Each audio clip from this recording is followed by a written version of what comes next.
Party మారుతున్నట్లు వస్తున్న వార్తలపై clarity ఇస్తూ వీడియో విడుదల చేసిన భద్రాచలం ఎమ్మెల్యే తెల్లం వెంకటరావు తాను కాంగ్రెస్ పార్టీ మారుతున్నట్లు టీఆర్ఎస్ పార్టీ వారు చేస్తున్నటువంటి అసత్య ఆరోపణలు ఖండిస్తున్నారు. భవిష్యత్తులో మరొక పార్టీలోకి వెళ్లే ఆలోచన లేదు.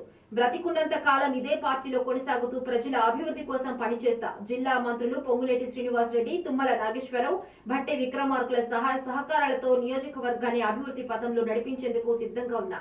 ప్రతిపక్ష పార్టీ వారు తాను పార్టీ మారుతున్నట్లు చేస్తున్న అసత్య ప్రచారాన్ని నమ్మి ప్రజలు అయోమయానికి గురి కావద్దని తెలియజేస్తున్నాము అంటూ తెల్లం వెంకటరావు వీడియో ద్వారా క్లారిటీ ఇచ్చారు.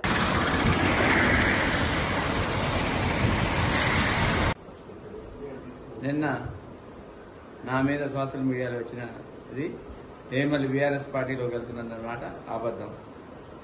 ఎందుకంటే ఒక్కసారి నేను డెసిషన్ చేసి భద్రాచలం అభివృద్ధి కొరకు కాంగ్రెస్ పార్టీ అయితే అభివృద్ధి చెందుద్దని ఏదైతే నా గురువు గారైన పొంగులేటి శ్రీనివాసరెడ్డి గారి ద్వారా నేను కాంగ్రెస్ పార్టీలో జాయిన్ అయ్యాను.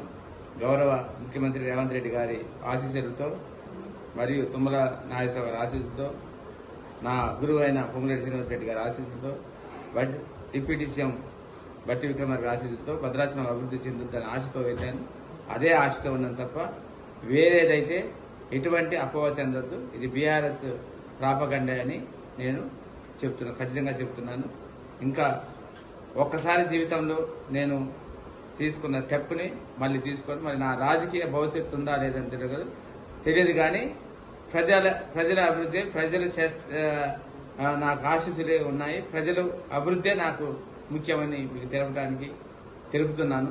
మీరు ఎటువంటి అపోహ చెందితే నేను కాంగ్రెస్ పార్టీని కొనసాగుతున్నాను.